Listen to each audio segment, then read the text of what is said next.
padşah sensen, yerin ve göğün sahibi sensen.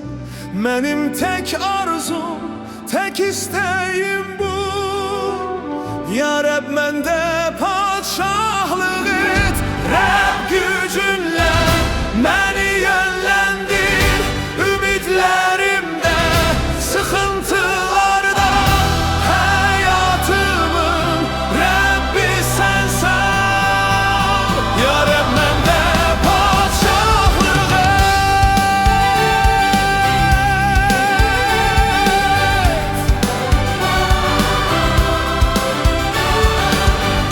Fikirlerimde ve sözlerimde ömrüm eksetsin güzelliğini.